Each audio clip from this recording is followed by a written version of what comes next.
Yes. Ask Toby. I'll text it to you now. I'll text it to you now. Toby does have it because he's on the Wi-Fi.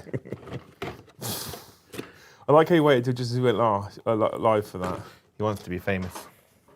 He wants to be internet famous. And he's already internet famous. He is already for the wrong reasons. Yeah. Good old racist Adam. Yeah. Good afternoon, everybody. Welcome back to the channel. Hey, I'm back now. You can all relax. He has returned.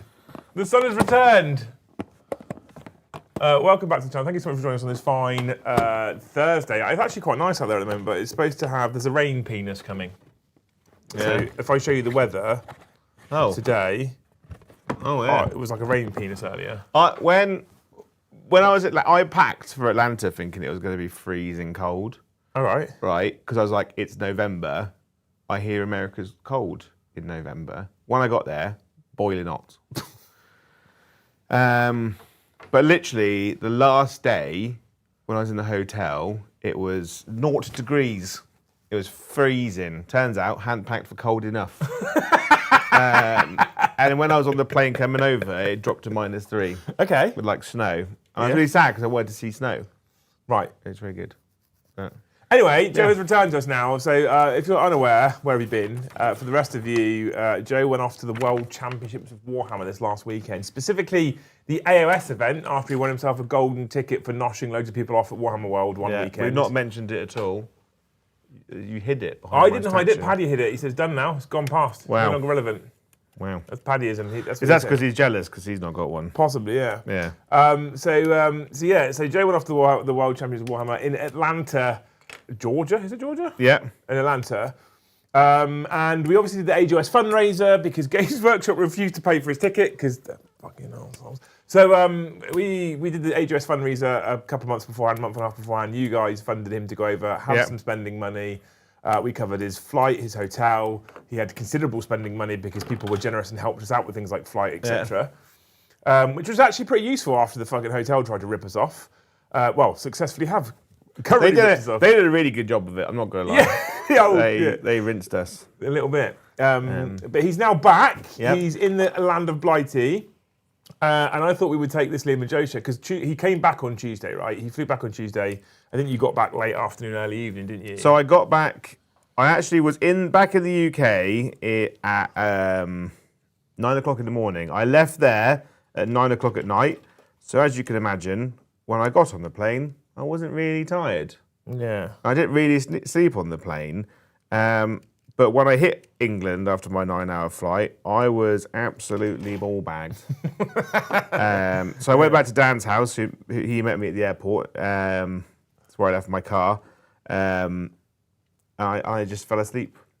And then I drove back groggily home to Shaftesbury. That took hours. There was a period where I was getting on the plane back and I was like, damn, I wish I got the train to the airport so I wouldn't have to drive. Yeah. Because driving sucked. What's the drive from Dan's to, what's the time? It's about 2 hours. Is it? So I normally fly from Heathrow. It's like an hour and 15, hour and 20 from here, so it's not too bad. Yeah, but I could have And you stop halfway on the M3 motorway. There's a fleet service that's literally halfway. You just stop there. It's all right. But it was pretty rough. Pretty grim. Yeah, I fell asleep at 8 o'clock at night and I woke up at 10 o'clock the next day. So that's why he wasn't in on Tuesday, and we had Joe and Paddy and Tom in the evening and Toby in the daytime. So this is the first time Joe's back in work. I told him to take yesterday off. I guaranteed he probably painted something. I painted some Templar stuff. There you go. Even though I told him to have the day off, but he's back today, and we're going to talk about his trip to Atlanta. The good stuff. There's some bad stuff. Yeah. The good stuff, the bad stuff. His experience. You can go through his games, his opponents. If you're happy to, of course. Oh, obviously. Yeah. I'm happy to. I've got something simple to build. Yeah, so we in an attempt to try and make improvements, A, on the channel, and B, make sure Hobby House has nice scenery downstairs. We've been sticking loads of money over the course of last year into the made-to-order Games Workshop stuff, and they brought out the old made-to-order trees. Joe got very excited about them very quickly. Yeah, so a slight gripe about Games Workshop, I don't like to complain about them, we never complain about them on the channel, is in Old World and Age of Sigmar, both use trees. The dimensions of the trees for both game systems are based on the old Citadel woods, which they don't sell anymore. They put them onto last chance to buy, like made to order, which means you won't be able to buy them again, which is great because you can't play the game without them. You can. You can. Every time I ask Games Workshop, when are you releasing terrain for Age of Sigmar, they go, that's really helpful because your game has set terrain layouts and you don't sell the terrain to do it. Do you think they sell much terrain?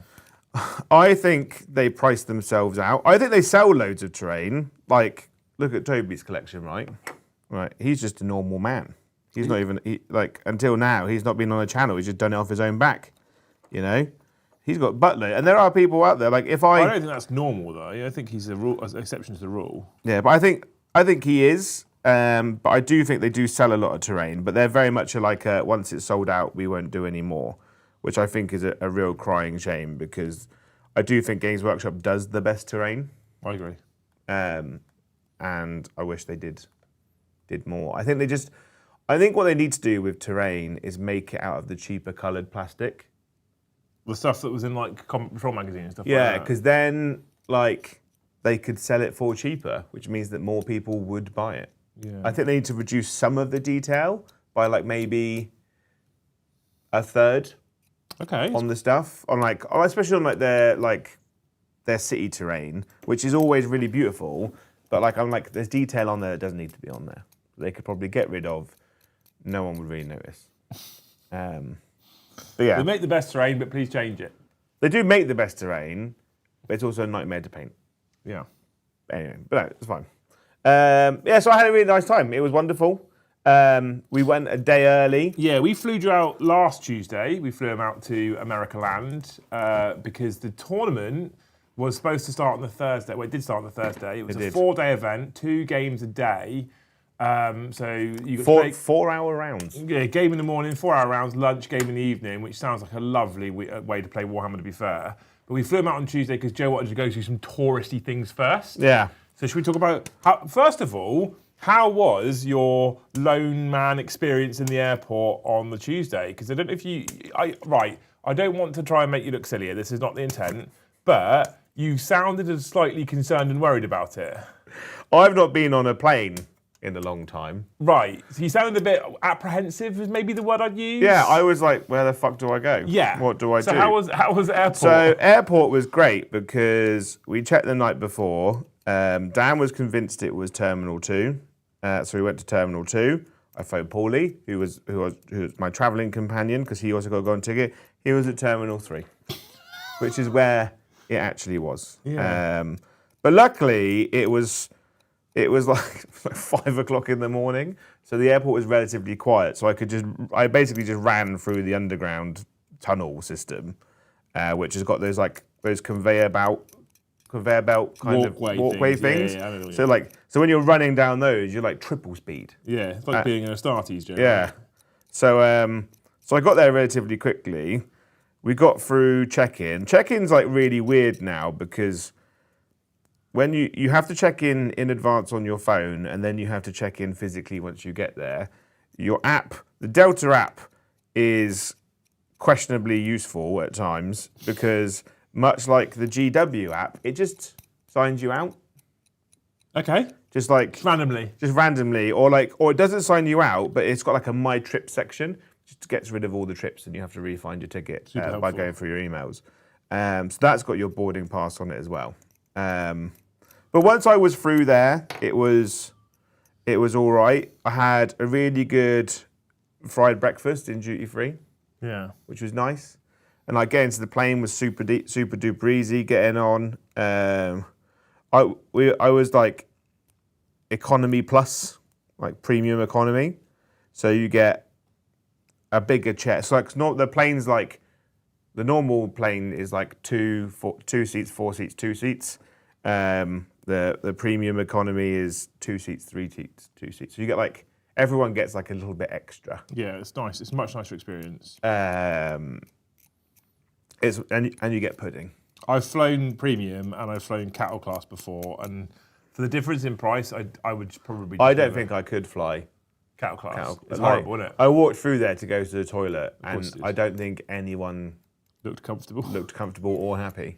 Exactly, yeah. Like the only people that looked okay were the people that were sat right at the front, so they had a bit like extra foot room. Yeah. But that was The first time I ever flew cattle class, that's where I was sat, and I was like, this is all right, it's not too bad. The second time I flew cattle class, I was like in one of the aisles down by, and it was horrible. and the chairs look way too small. It's like there's people like the guys on that plane that are like my size, like this, punched into a little chair.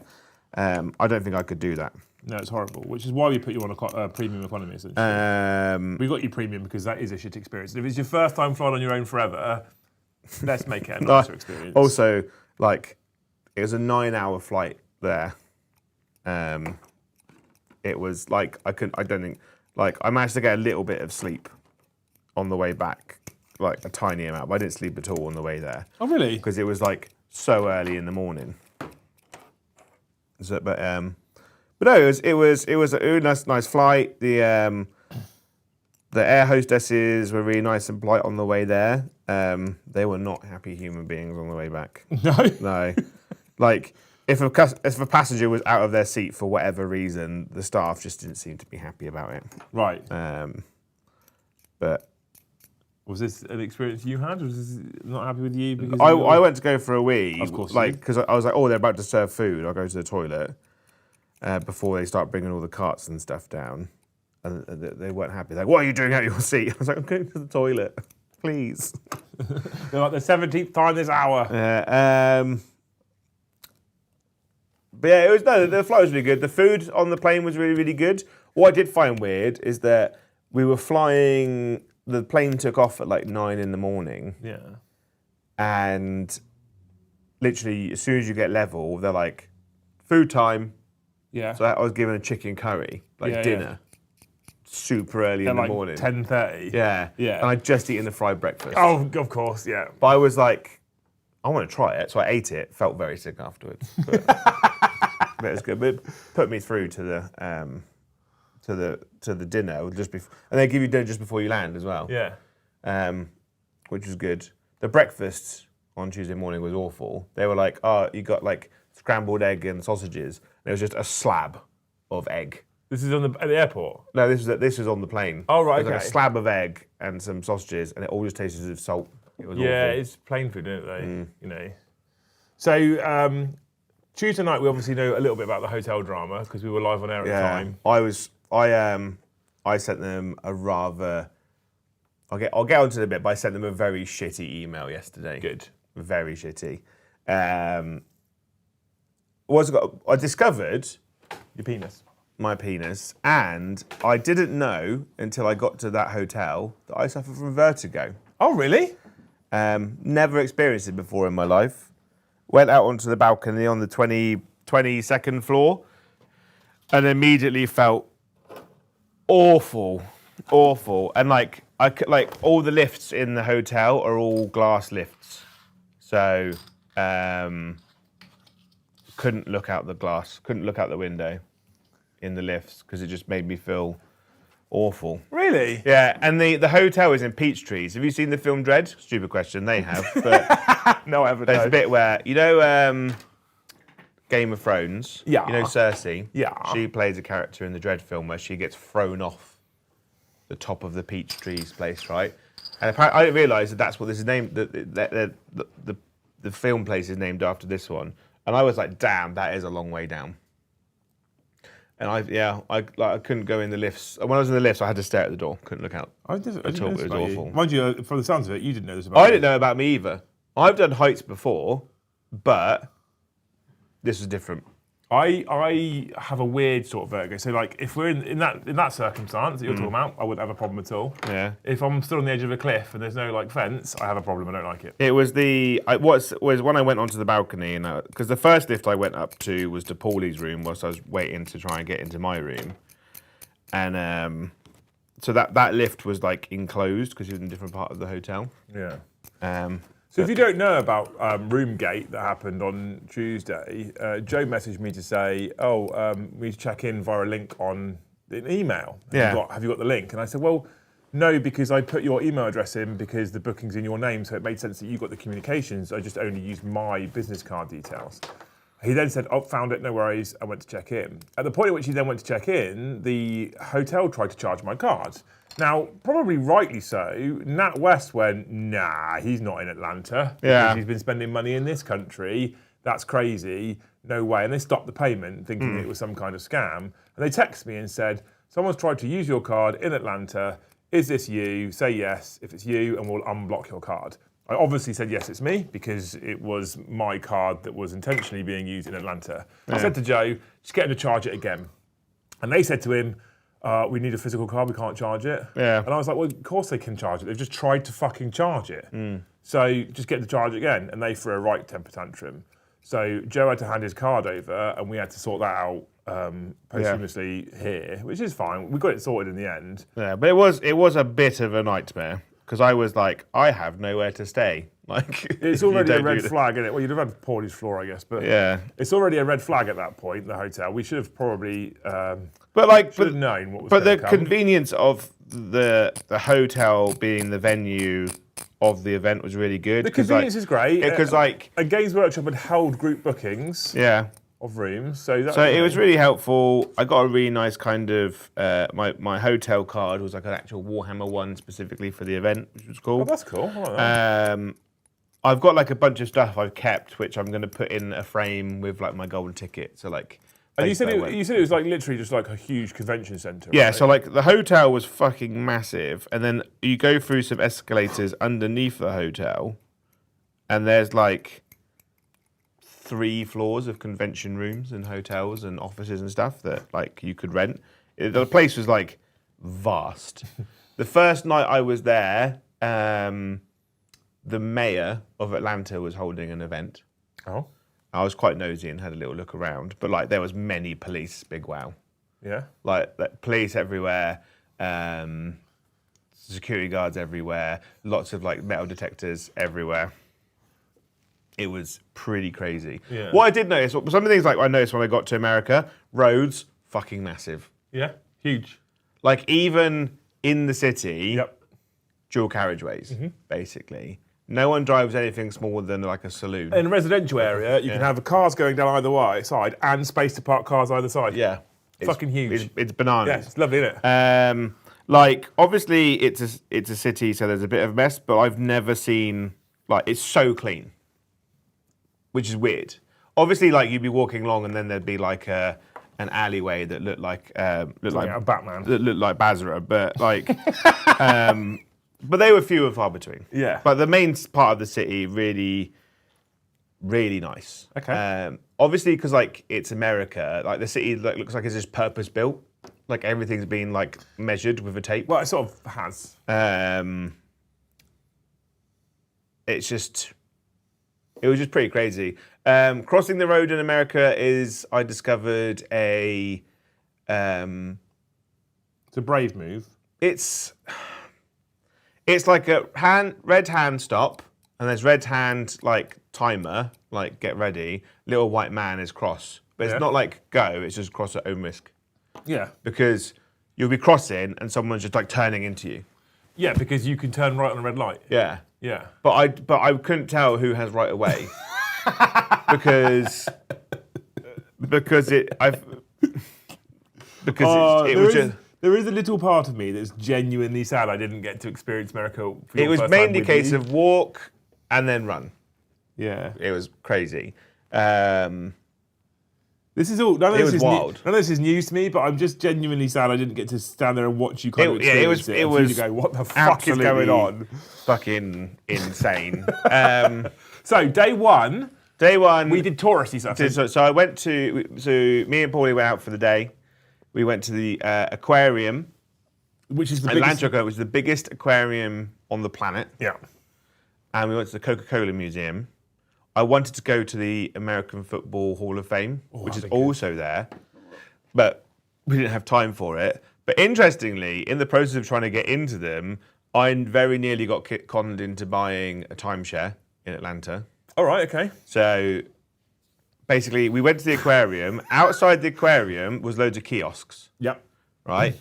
And there was What I did notice in America, I love the American like psyche, like personality. Everyone's super nice, super fucking assertive, Very friendly. very friendly. Not like the UK at all, right? They're like, yeah, excitement, nice, polite, talk about you.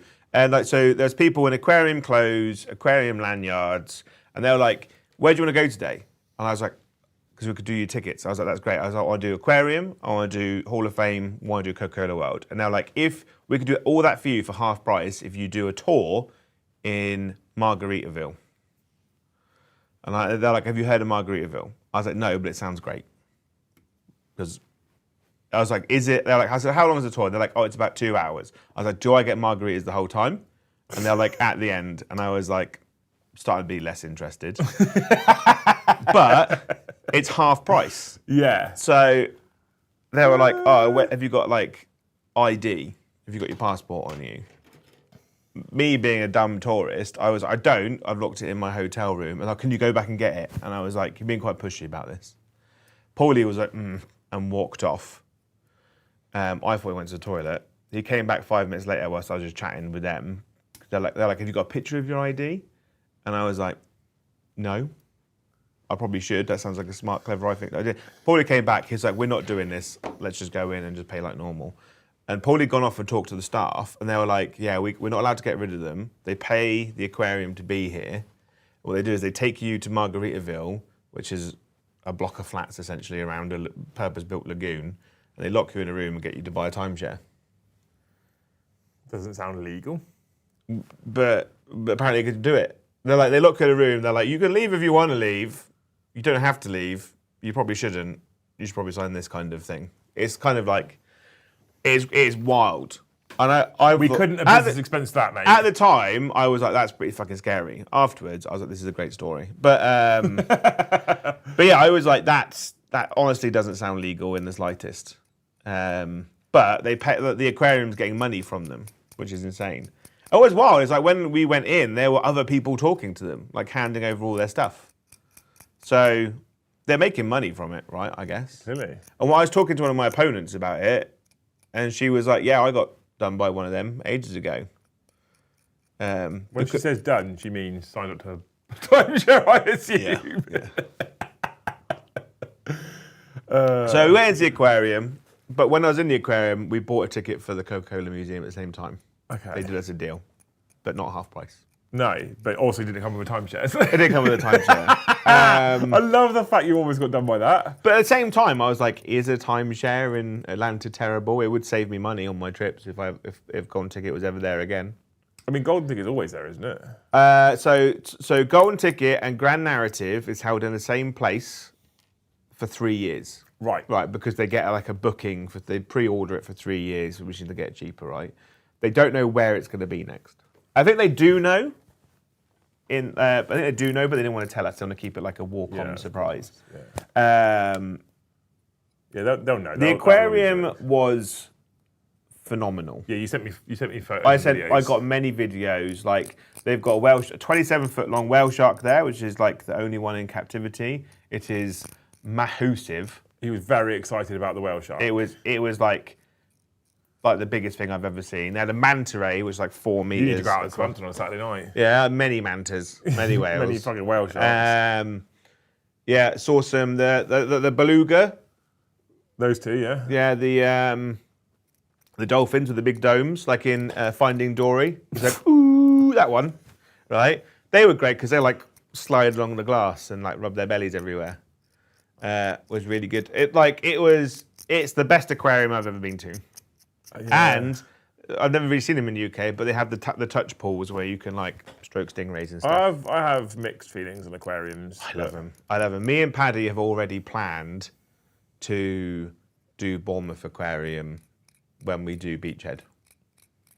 Bournemouth Aquarium, I have mixed feelings on them. Bournemouth Aquarium's like biggest draw is it's got a massive sea turtle, but like Atlanta had millions of sea turtles and stingrays. Like the biggest tank was like the side of, I'd say that tank was probably about the same size as the main Warhammer world building.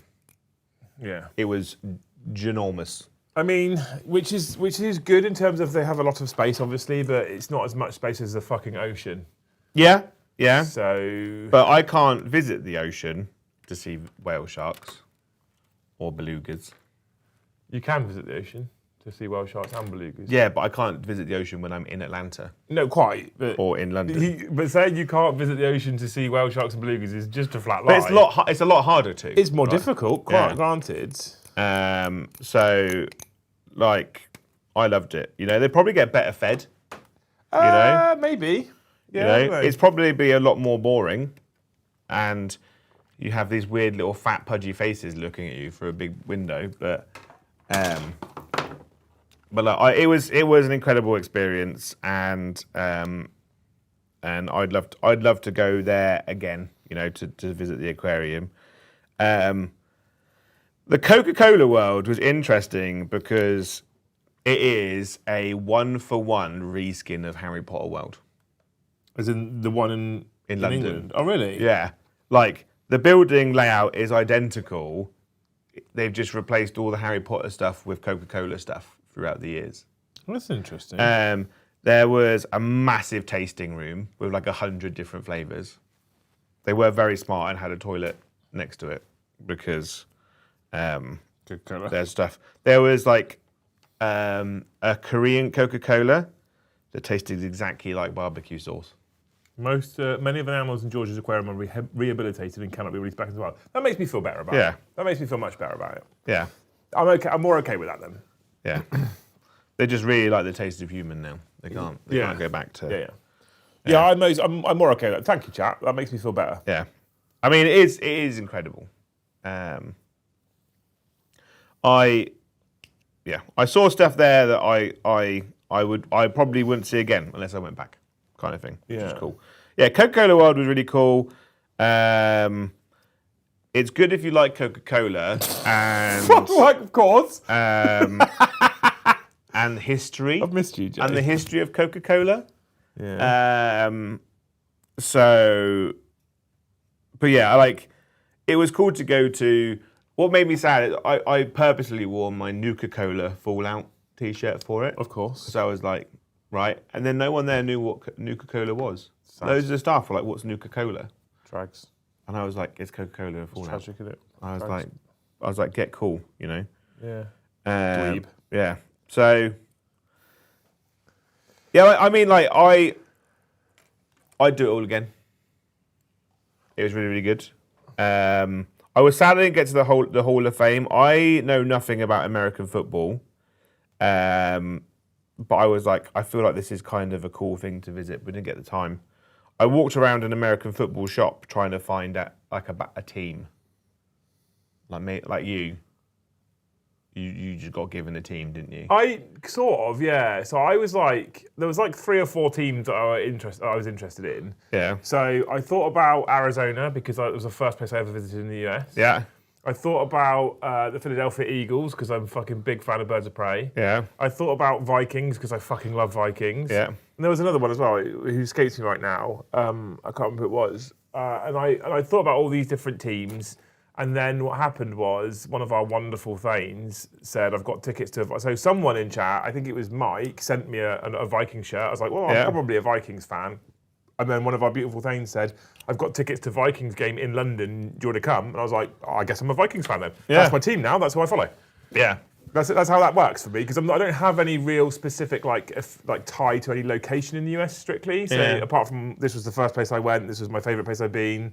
So yeah, that was it then. So. I think I didn't get the stuff because it was mega expensive in the shop, but I was like maybe the Georgia Bulldogs because I'm in Georgia, my first America trip, but Bulldogs is also British, so okay, that's cool. That's how I guessed. I don't know if they're any good. They might be terrible. Yeah, but the Saints was the other team I looked at, Mikey, just because Saints and then Saints at home, but. I went Vikings in the end because Tony Winnick, who's already gifted 10 today as well, took me to a Vikings game. And that was it. I was in. I'm done. Yeah. I'm happy with it. You just that's what you are now. Yeah, and I have the home and away Vikings jersey at home now. Yeah. Fucking love it. Mad for it. But yeah. Well, yeah. So that was really, really cool. I really enjoyed that. We went to. We had a wander around. There's so many. like after my experience with the kiosk people, I avoided anyone that was carrying a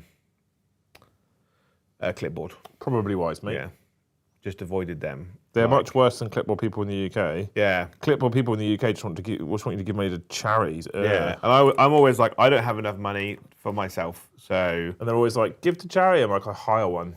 Yeah. so yeah.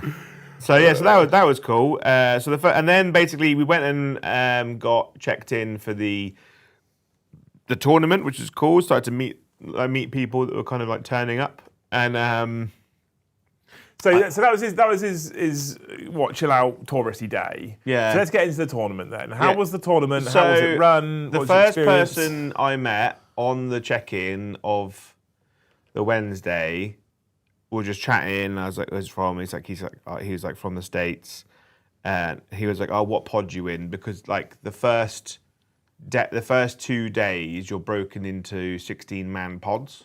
Okay. No one from the same country plays each other. Okay. Because you're also playing for your country at the same time. So it means that like it doesn't skew country points. And he was like, "Oh, I'm in pod like 8," and I was like, "I'm in pod 1," and he was like, "Ugh." And I was like, "What do you mean?" He was like, "That's like the killer pod." And I was like, "Great, sounds wonderful." My pod of 16 people had 9 of the top 10 AOS players in the world, I think. Is that one? Are you one of them? No, I'd only ever done one Age of Sigmar tournament in my life, and I got a golden ticket for being a nice guy. I only won 3 games. I went 2-6 in the end, so I am officially better I thought than you won Mikey. 3. No, I lost one by a point. I thought you won 3. Yeah, I'm not going to go game by game breakdown, but my first game was the number 2 player in the world, running Fire Slayers with 4 Magma Droths. I'll give you a very quick rundown of the game because my first day was a real like welcome to the champs kind of situation. So he had 4 Magma Droths. Right? He went first. He moved into the middle of the table, and there's my turn, and he popped to fight first, so I couldn't charge him. Well, you could, but you'd have. I could, but I would have died. Right? So we rolled off a priority, and then I went to, and I was like, I have to go now. I have to take a double so I can charge you and kill something, because otherwise you get to charge and really like mess me up. So I took it. He popped 5 up ward, 5+ ward, so 5 up feel no pain. I ran in and I killed nothing. Nothing died. And then he tabled me. I say tabled me, I had 3 bats left on my home objective, which he killed in round 3. But what's great about that, right, is that he had tabled me before they announced you have to be fully deployed and started turn 1. Because they gave a turn update, like, so you could keep on schedule throughout the 4 hours, the 4-hour rounds. He tabled me in the first half an hour. We deployed, got going, dead. And I was like, I was like, cool.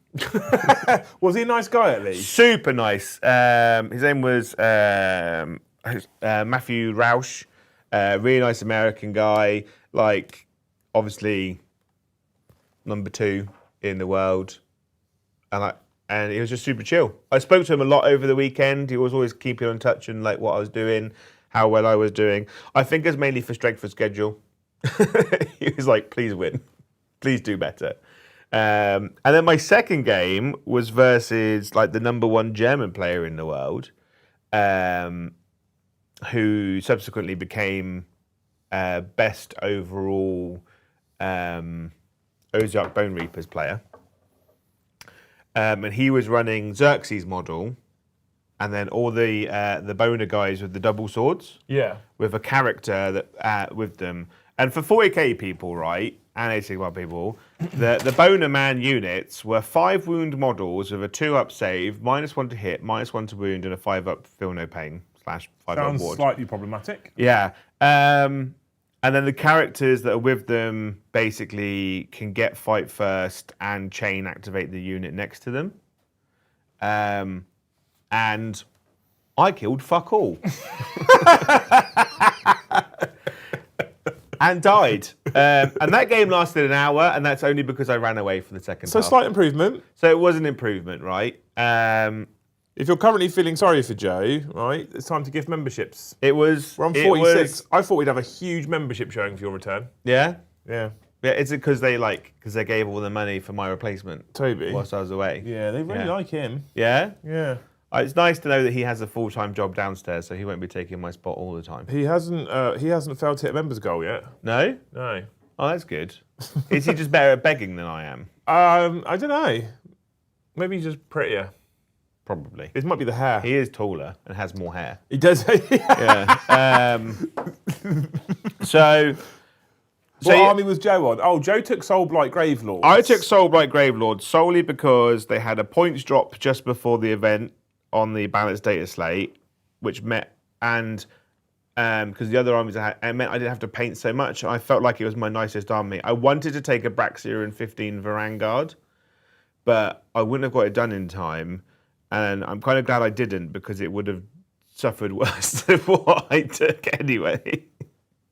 But I am going to get the army done up because I want to do another Age of Sigmar golden ticket this year. I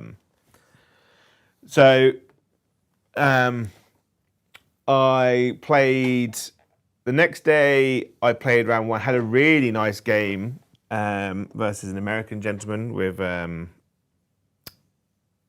Stormcast Eternals. Much closer game, much more relaxed. Like, it was so relaxed that we had a coffee break after round 1, just chatted, talks about how he wants to move to England and wants to move to Scotland and have a look around. Super nice game, lots of fun. We basically just tried to really, really enjoy it solely because we both got absolutely rinsed the first day. Yeah. So we was like, let's just use our toys. Let's just play fun. Let's play fun. And that was really good. And I lost that one, but didn't mind. Had such a, like, I would say that he was my favourite opponent. Oh, okay, that's nice. That whole weekend, and he was there with his wife. They were travelling around, and I caught up with them throughout the entire event. That's nice. To see how they were doing. It was really, Touch really base, nice. catch up. I played 2 versions of the Swamp Men, the Swamp Goblins, the Orcs. Oh, Cruel Boys. Cruel Boys. 2 very different army lists. The first one I won, which is really, really cool. The second version of it, I lost horrifically versus an American guy called Tad. He was a great guy, really nice, but his list was horribly oppressive. I'm going to say that because it was grim. Yeah. But it was a great game. I thought really Cruel Boys was shit. So Cruel Boys, they've got their like sneaky tactics they can do. Yeah. Which like you have to roll for it, but each time you roll for it, it gets harder, right? Unless you have the tower within 18 inches. And then you get plus the terrain piece, right? So the first roll is a 2+, but if it was within 18 inches of the tower, it just automatically passes. One of their things is fight first, right? And when you've got 2 Cruel Boy units in combat with 1 unit, one of those units gets +1 attack. Cruel Boys, spearmen, go up to 30 attacks then. No, 3 attacks each. So 30, 60 attacks from a 20-man unit, which have crit mortals. So every roll of a 6 to hit is a mortal wound, but they can buff that to a 5+. So, I know I don't like maths, but with 60 attacks, that's 20 mortal wounds. It is, yeah. Yeah. On a 5+? On a 5+. It's absolutely horrific. Basically, turn 1, we stared at each other. Turn 2, we stared at each other. Turn 3, we stared at each other. And then I went second turn 3. I said, look, I'm bored of this. I want to roll dice. So I just charged it and died. So that game was thrown, but I was like, basically, this game it ends in a draw where we just score 8 points each every round. Or Or one of us takes a one of move. us just takes the L, but we have fun. Yeah, that's You know. fair. And that was a really great game. He bought me a beer afterwards because it was a rough todgering. An incredible game. I played City Sigmar, which was really, really good. It's a list I know quite well. I was winning most of the way through the game, and then the final turn, I was like, we rolled off, I took priority, took a double turn. I was like, I guarantee getting myself 10 points. If I go second, I might score 10 points. So I took it, put myself 12 points ahead, and then she basically had to hold 2 objectives to get 8, and then I was like, you can't really do anything else because I don't think. And then she had the treasures, and she killed my 20-man Barrow Guard unit with a 5-up ward to the wound. To get 5 points and 1 by a That's point. a lot of killing. It was a lot of killing. And like it was just like the rolls were great and my saves were terrible, and it was like the perfect storm. You know, and sometimes, like a lot of people discussed that weekend, is that sometimes the dice say you're losing. Yeah. You know, and then I played 2 Skaven players, and one game I won. Where Radagar killed 18 rat ogres just on his own. Yeah. Just went ham. Just one turn, just ran in, picked up an entire unit. Clap, clap, clap. Clap, clap. Second turn, made the unit fight last with his little spell, and then just murdered that unit. And then Skaven get to bring half the unit back a turn, so he just ran over and killed the 3. And the next turn, when the other lot turned up, he went over and killed them. It was a great game. And my last game was versus Skaven, very different because he had guns. And he had the bell, which makes you -1 to hit, and he had the swingy furnace thing that removes your ward, which is great when you're deaf because that's what you need to survive. I like you keep looking at me like I know what the fuck you're talking about. It was it was a really good fun game, and I held my own and scored really, really well until near the end. I think most of my games were really, really good. I held my own, and then my opponent was like, okay, I'm going to table you now. And that's how most of my games went. But like every single one of my opponents was incredible. Like I didn't have a bad game in the sense that like I was like, this is awful. I don't want to spend time with you. You know, like everyone was super nice. And importantly, you got more wins than Mikey. Yeah, I was like, Mikey is a seasoned 40k player, and he got 1 win, a draw, and 6 losses, right? I got 2 wins and 6 losses, and I am a casual Age of Sigmar player at best.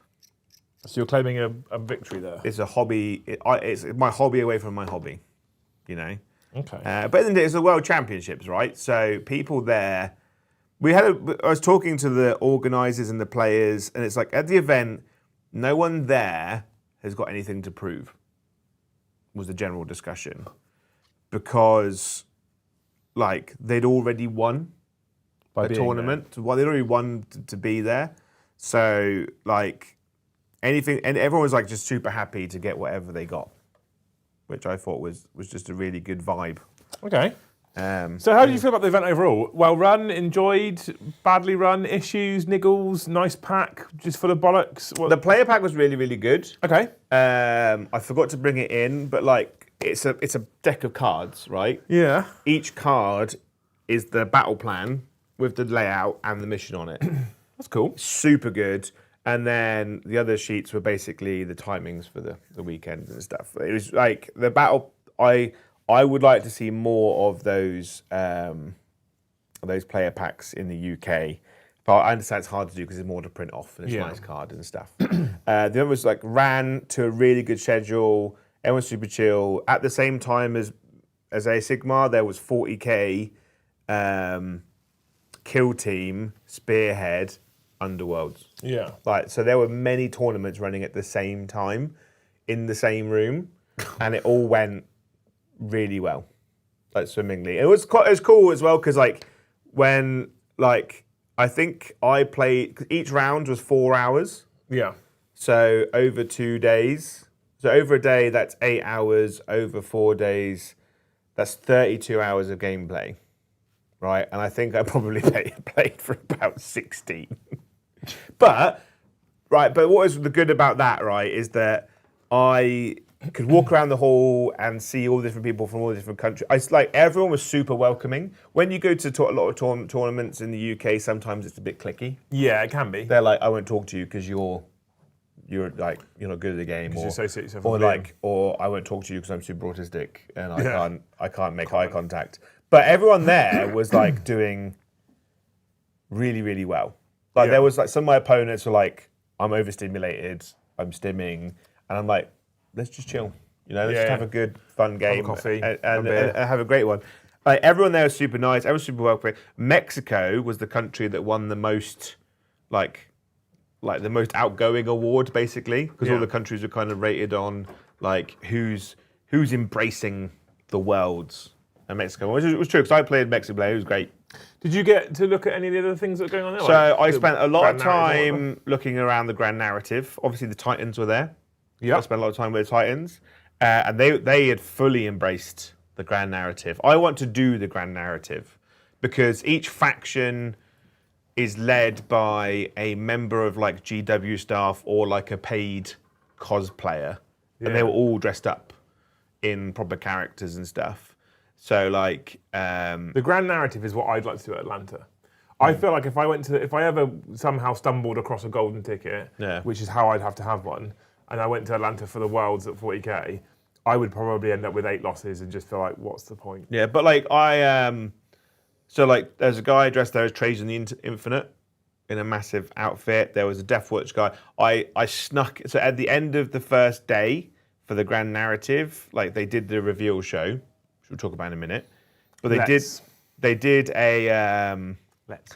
like a grand narrative kind of like daily roundup chat, and what basically is each of the leaders of each faction came in character.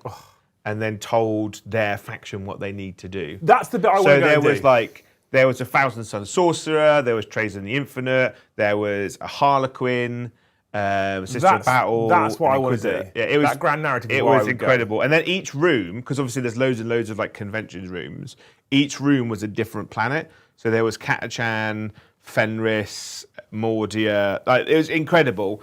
And loads of the players were in cosplay as well. Because like each of the generals is walking around and everyone was kind of fighting for resources, which was Wraithbone, like little pebbles they all had, and you could what you earned, you could take it to a leader of a faction. They'd give you a boon, but they'd do it in character. So I was talking to Adrian from Titans, and he had to like do a radio into a guard commander who would then tell you a story about a saint. And then from that, he'd get a resource kind of thing. It was wild.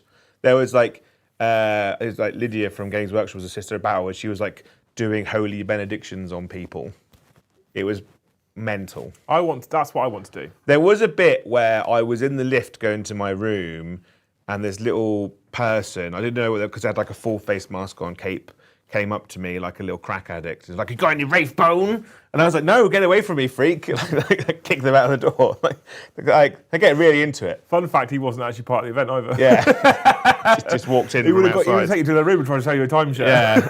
Yeah, like a Wraithbone timeshare. It was crazy. Like, I want to do that. Like, yeah, that might be the next time we go. And it's based on Crusade system as well.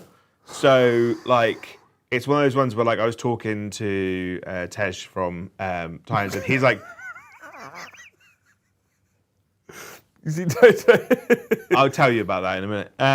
But basically, it's one of those like everyone's making these batshit mental characters from the Crusade rules, right? Because they're like, and they'd have after the games had finished, they then do like an apocalypse game, just get together and then like kind of like just like churn experience kind of thing. Love it. It was like I'd love that. That's what I want to go and do. And Titans are talking about making a team for next year. They were all Imperium this year, and I think they're all trying to do like a Xenos team, because you can go as a group, which means that you always play in the same rooms. I want to do that. I wonder how many of us we can get to go over. That'd be fucking great. Yeah, because like, and then like we could all just dress up and be weird and Yeah, I'm stuff. into it. I'm happy to be dressed up. Toby's in the chat, by the way. So if you don't know, chat, Torhammer is Toby, and he's just said there is a literal, and this is genuine as well. There's a literal ton of metal downstairs. Please gift so Liam can come help. Send thoughts and prayers. Yeah. We had 1,000 kilos of retail shelving turn up. It just so happened, can't help this, just so happened to turn up during the Liam and Joe show. Yeah. So he wanted to be manager, so don't ask someone to do what you're not prepared to do yourself, which is a problem when you're the only member of staff. Yeah. Well, I'm an unpaid member of staff strictly, so, but Yeah, but there's a chain of command, right? Quite, yes. Yeah. Yeah. I helped it. The thing is, right, I helped him with 750 kilos of shelving into the middle floor. Yeah. This doesn't have to go to the middle floor, it's in the ground floor. Oh, it's a piece of piss then. Walk it into the fucking room, Just innit? throw it up the stairs. Yeah. Super easy. How do you get to play in the grand narrative? I think, like, you just buy tickets. You just buy a ticket. Just go. And I said, walking around, I was like, I'm really enjoying the AOS. I'm super happy to be here. But part of me also wishes I was just playing in the grand narrative. That's what I would like to do. They were just having a great time. Yeah, I'd like to do my Ultramarines company and take them to grand narrative. That'd be fucking amazing. So I'm well up for doing that at some point. Although I promised to my partner, because we've never had a family holiday, like the 5 years that we've been together. That's a lie. You frequently go away. Well, to your mum's house. I house sit. Like, our holiday is house sitting for my fucking mum, right? I miss this sort of. So, this is cool as shit. So yeah, I can't leave. I promised to her that like I can't go on another trip until I've somehow managed to pay for us to go away on holiday. Where's away on holiday count as? Wales? Has to leave the United Kingdom. So Isle of Wight's out. Yeah, so basically I'm thinking I need to find a way of saving up for like a Disneyland holiday or something. Like fuck it, that's turbo expensive. You can just do a little trip to France. It costs peanuts. You can get some, like, if you go out of season to like Disneyland, let's be honest. It's not cheap. Let's be honest. 4-day weekend. It's not cheap. Yeah, but My brother did it recently. It's not cheap. I know someone who's there at the moment for 4 days and it costs them like 750 quid. Bollocks. I don't think you stay on site.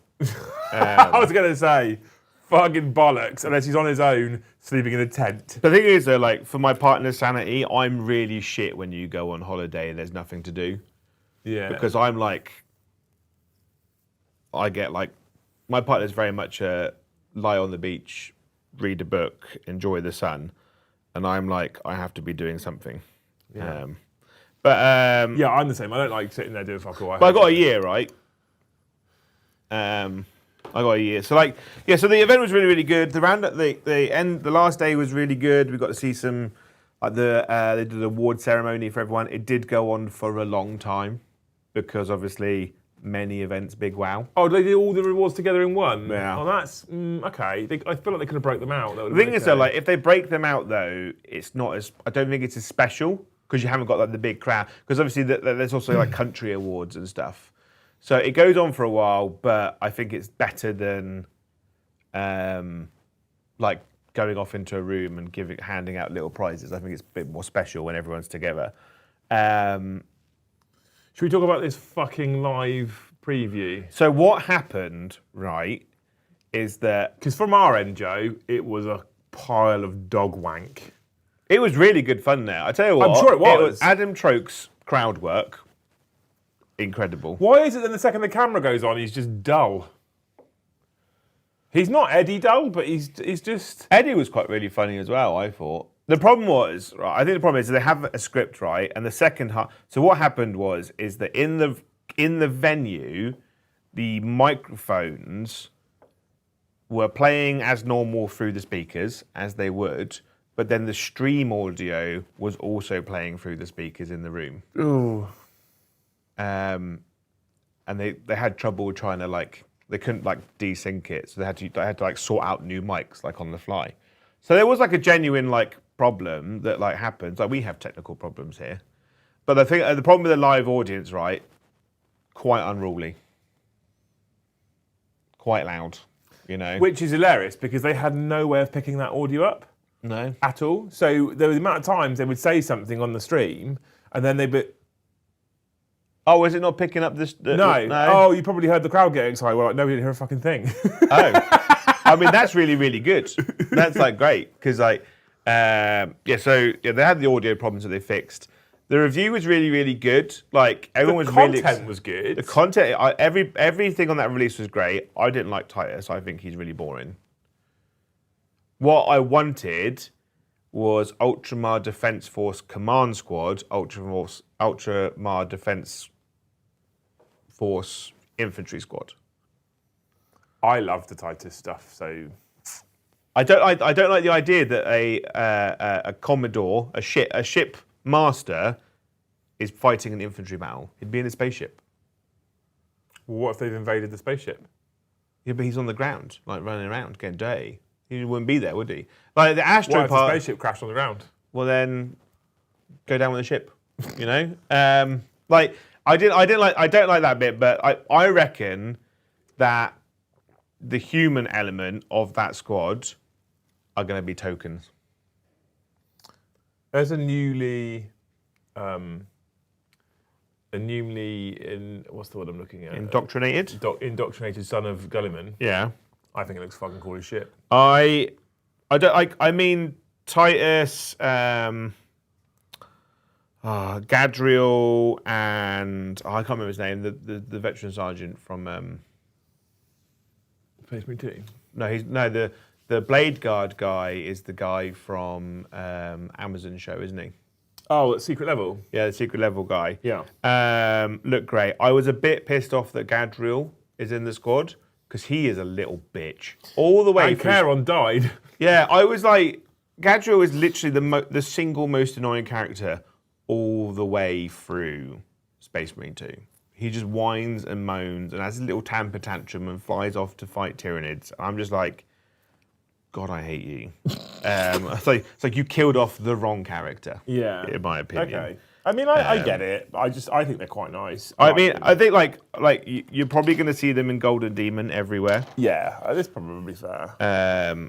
Which, to be honest, is fair. Like they're nice models, right?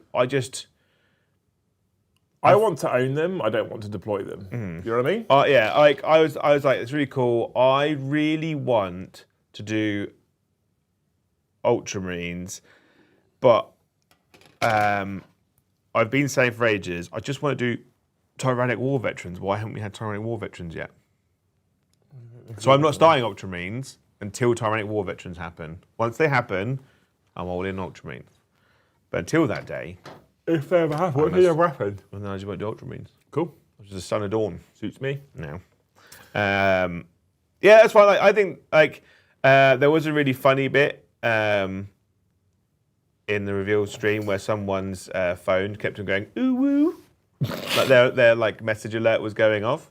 And I was like, I'd be ashamed to have that as my message alert, let alone let it go off in a room with 500 people. But they committed to the piece. Of course. And it kept on going. If you've got questions, chat, for Joe's World Championship experience, his trip to America, his airport time, his day of touristy, his event, his tournament, anything at all, stick it on a postcard. I'm about to jump into it now. We are currently on 61 of the finest members. Just saying, Toby kept hitting 100. Do I do my bad bits as well on the trip? Yeah, you can do bad bits. No, we can do bad bits if you want to talk about them now. Obviously, I am in the hyper-privileged position that you people helped me get there. Mm-hmm. Right? I'm currently basically bankrupt. Until YouTube pays me again. Like, if I hadn't been helped to get there from you very generous people, I would never have been able to get there. I would argue that America is more expensive than the UK at the moment.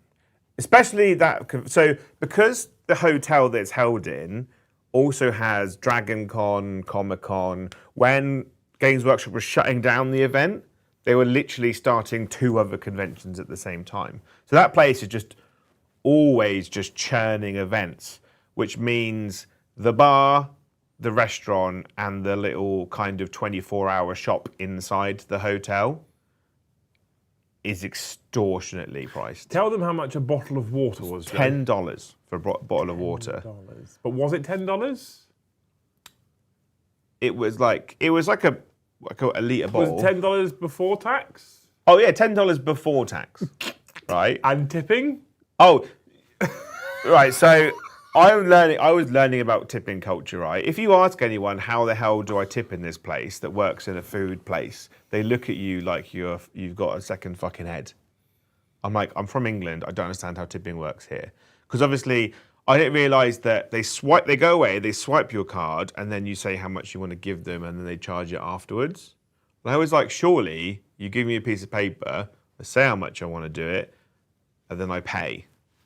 It's like a weird trust system that person's definitely going to take only the money you've said they can take, which is mental to me. Chip and pin doesn't really exist there, and card and phone tapping is not really a thing either. Yeah. Some places have it, but some don't. A bottle of Corona, like your standard glass, that was $12. I bought a little tub of melon. It's like this kind of size, $10. Fucking Jesus. But Christ. I was like, I need fruit. Fruit doesn't really happen here. An apple was like $5 in there. $5 for an apple is mad. Yeah, I paid for a round, like the first night, immediately regretted it. Yeah, I bet. I was like, from now on, you're paying for yourself. Yeah. Once you've all got me around back. Yeah. Once you've all bought me a drink, because I feel like I'm net even then. Yeah, like even like shops that if you go in and buy a pair of socks, they're like, "Can I have a tip, please?" But like since I'm suffering from hotel prices, it's not just the hotel. Because obviously they have so much stuff going on in that area, the price increase is just kind of just like spread out around. Because it's like a so bit you of a know if tourist the trap. hotel's charging you $10 and you're a shop next door, you can charge $9. Yeah, so cheaper. like next to the hotel via a little underground bridge, there's like an underground food mall, right? Which has got like loads of takeaway stuff in it. That's much more reasonable. If I was going to do it again, I'd only eat there. Okay. Because I'd get like a whole like Japanese, Korean, Chinese takeaway tub, like a big polystyrene tub, like that big. It was like $10, but nothing. It's not $10. It's like 14 because you've got tax and you have to pay a tip. I'll give them a tip. After a while, I was like, if I have to hand something to them to pay, no tip. If they hand me something, I will tip them. Okay. Right? If they've given me some service. Yeah. Right. Okay. I think that's reasonable. Because like the 24-hour place in the hotel, you'd go to the fridges to get your drink and your food out, and you're already like crying because it's so expensive, and you put the stuff down, don't even touch it, right? And they go, that's $40, and then there's like a 20% tax like tip on it, and I'm like, no, you haven't done anything. It's mental. But like, yeah, so like everything there's just turbo expensive. Yeah. I met Mr. Aaron over there, beautiful Australian creature that he is. We had many beverages together. He's great. And he was staying 2 hotels over, which I didn't realise you can literally travel through 2 sky bridges to get to it. Oh, okay. So quite easy to get to. Was it cheaper? It was literally half price. Don't tell me that after I paid for your hotel. Fucking hell. But we didn't know, right? Because like when we looked, all the stuff, yeah. But so like the hotel, it's like everything there, mad expensive. Then obviously we've got the bill for the hotel, which obviously had wonderful hidden taxes and expenses on it. This is now leaning into your. I sent a very, very shitty email to the hotel because I was like, getting into your hotel was a nightmare, which didn't start me off great. And then left like every day had essentially a 32% tax charge, which are 2 different taxes, and a $5 fee for just being there. Yeah. And I was like, that's extortionate. So like, I did find that like nothing in America is the price it says it is. So I think like, if I don't think I'd ever do it again. Like, unless I could find a way of selling a limb to do it again. Yeah. Or obviously the business paid for it, obviously, but it's like I don't know how normal people do it. I learned a lot by doing it. I've learned enough that I could probably do it much cheaper. As in the whole trip? The whole trip. But the problem, one thing I did discover is like if I didn't know the Titans and stuff that were there, tabletop Titans, doing the grand narrative, and like I would have spent a lot of time just sat around. On your Todd? On your Todd. If your game doesn't go the full 4 hours, and a lot of games were going the full 4 hours, I think there's just a lot of sitting around. Yeah. I think I'd go a day. So I arrived in the afternoon specifically to have a day afterwards of tourist stuff. What I'd probably do is arrive the day before in the morning. Yeah. To save a day of paying for a hotel, or night for paying for the hotel, and then just go straight there. I did want you to have a nice tourist I day, wanted. though. It was my first trip to America. It's my first time leaving the country in like 18 years. Yeah, so, for like, the sake it was of really, one really extra, good. for the sake of one extra night in a room, I'm comfortable with that. To be fair. No, I loved it. Like I am not disappointed by the trip at all. I'm just going through my experience, and it's like there were negatives. Like it's just mental expensive, and like obviously Games Workshop paid for some but not all of the flights for a lot of people to get there, so I think they have to hold the grand narrative at the same time to cover the costs for the golden ticket event. Probably. Yeah, I'd guess. Obviously Games Workshop would cover hotels and stuff like that. Like I hope the next one is in Europe. I hope it's in England, right? Because I did hear a lot of people saying that, quite a lot of people are upset that not many people came from England. There was 320 US players and 30 UK players spread out across all 5 game systems. Oh, was there? I thought I'd see there'd be more than that. And it's literally because like people just didn't want to travel. But you also get to a point in the UK as well where a lot of the tournaments are dominated by the same people. Right, so anyway. Yeah, I think like it's an incredible experience. I think I would do it again, but I would find a way of doing it different. I'd want to do the grand narrative. I think I want to do. Now I've done Age of Sigmar. Like in my head, part of me wants to do the whole set. Like not every game system, but like I want to do. Like I'd love to do the 40k golden ticket, and I'd like to do grand narrative. Yeah.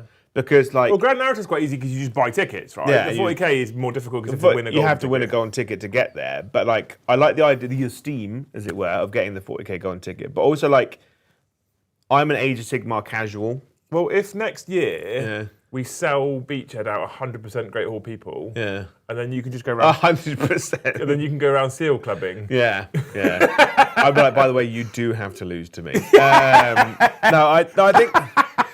I think like the thing is, like I said, like Age of Sigmar is my casual fun game. Getting 2 wins in a set of tables where incredibly high ranked Age of Sigmar players, I'll take that. You know. Yeah. But I was walking around and having 8 good opponents, right? 8 incredible opponents. That's cool. Like, but part of me is like, also at the same time, I was like, but I actually know 40k. I do much better in 40k events than I do on the streams. Yeah. And like, I think like, could I go 4-4? Well, he took it. Paddy did get a best overall this last week. He did, I saw, yeah. He got 5 favourite game votes. Yeah, and I know who gave him one as well. One of them you and I would not have got. No, not even if you paid for it. No, absolutely not. So like, I'm. We'll talk about that. Yeah, so I'd love to do the 40k one just to see how far I could go in that one. But I did notice that like around game 4, because after your pods, you get split into brackets of like 4 wins, 3 wins, 2 wins, 1 win. Yeah, no wins. And then once you're in that bracket, no matter how good or bad you do, you cannot sink below or above your bracket or above the bracket. So you're kind of locked in at that point. So then obviously tension started to fray, I think, on some of the mid-table stuff because like people are just trying to get best in bracket or just trying to do as best as they could. And it did lead to a bit of stress for some of the 40k players. But part of me was like, I'd love to be in there just because I feel like I could do better than I did. Yeah. And because you want to do 40k better than Mikey. Yeah. Even if I got 2 wins, you know? Yeah. Yeah. Which is more. Which is more. Which is better. Was amazing to meet Joe this weekend. I hope to see him next year if he makes it. Well, I mean, so what I'd like to do next year is it Atlanta again next year? It is, isn't it? We don't know. I thought. So they've done. Oh, is this the third one? This was the 3rd year in Right, Atlanta. I thought this was the second one. They are going to. They did say. Adam did say that they will be announcing on Warcom soonish where it's going to be next. What I'd like to do, chat, genuinely, is I'd like the team to go to the Grand Narrative and get involved and meet people. And secretly, I'd like it to be over in the US. We can go over and meet some people over there who we wouldn't normally see over here in the UK. But, I mean, a lot of it depends on revenue, which is currently not doing so great. So for those of you that have gifted a super chat so far, thank you so much, you're amazing. If you want to support us, if you want the opportunity for us to go over there maybe next year, throw your members at us. Well, like I said, super chat questions as well. I'm going to jump into it because we've got stuff to do before this evening. I go for a wee. You can, yeah, but then I'll wait to do this then, won't I? Talk to them. Beg more. Who's poaching Paddy? What do you mean? No one's poaching Paddy. That other team. Yeah. Yeah. No one's poaching Paddy. Your apprehension is fair. Some shitty things are going on. What are you on about? Did he get that vote in a box? Mm-hmm.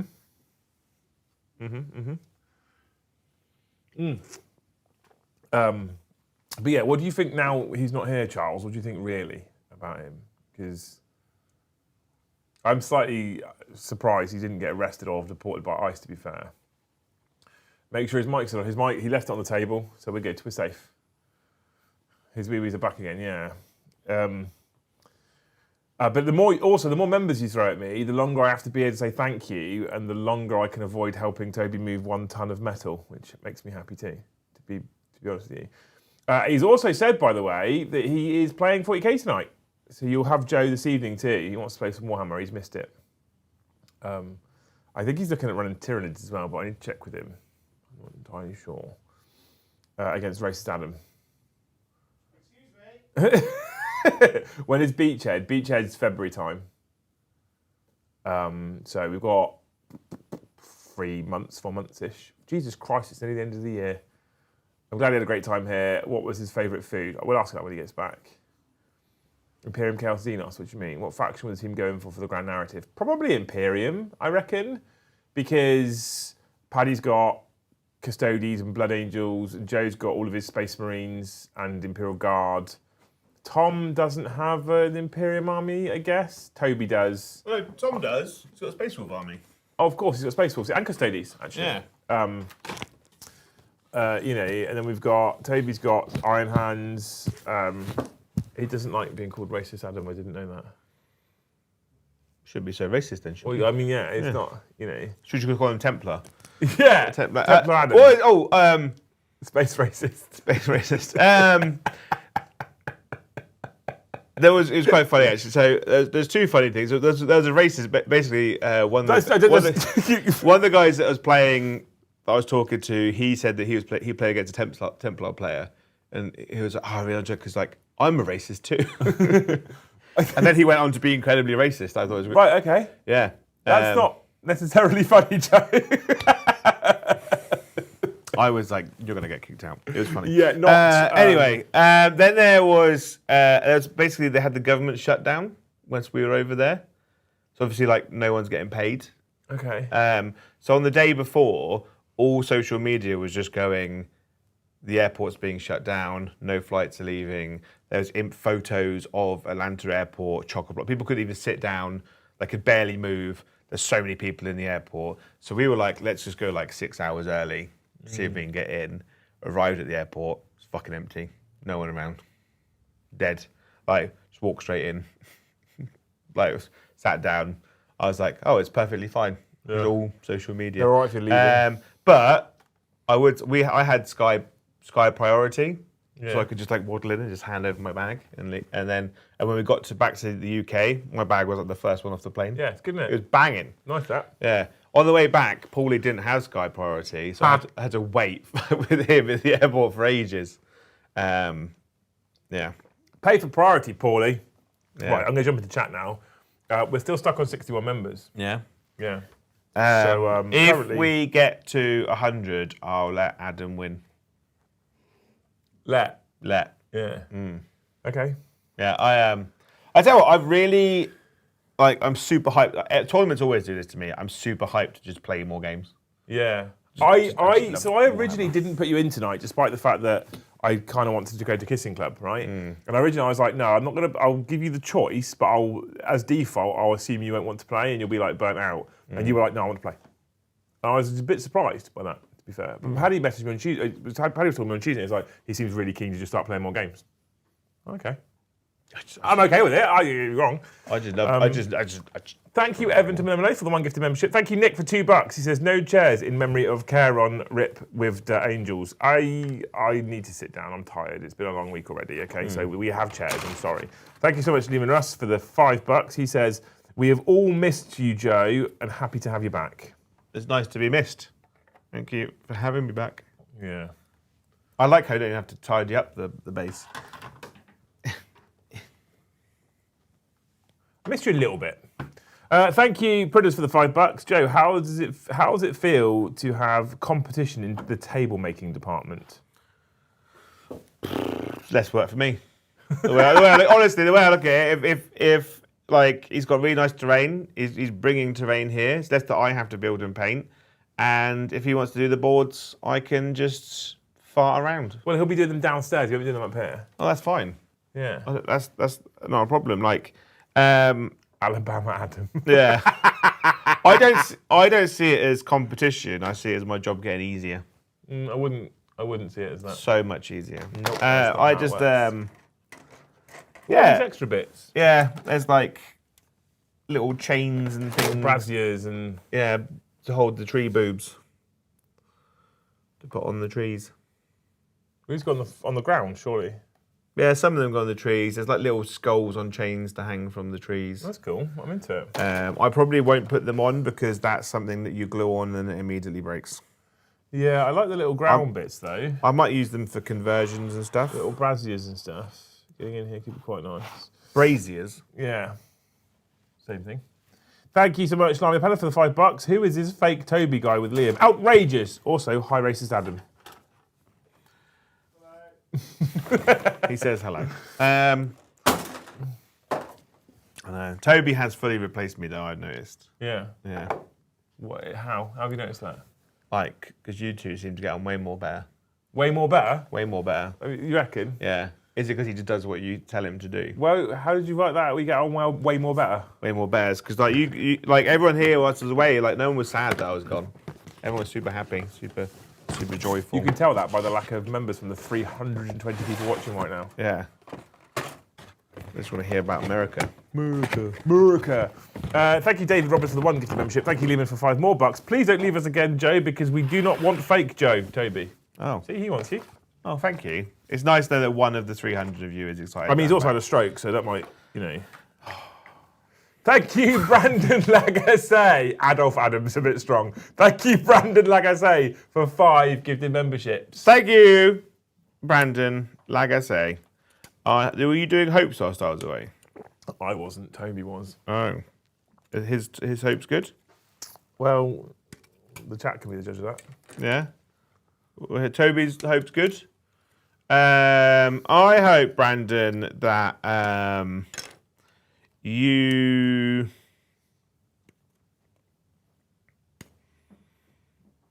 every time that you use a urinal, someone sees and compliments you. Yeah? Yeah. That's good. Yeah. Damn.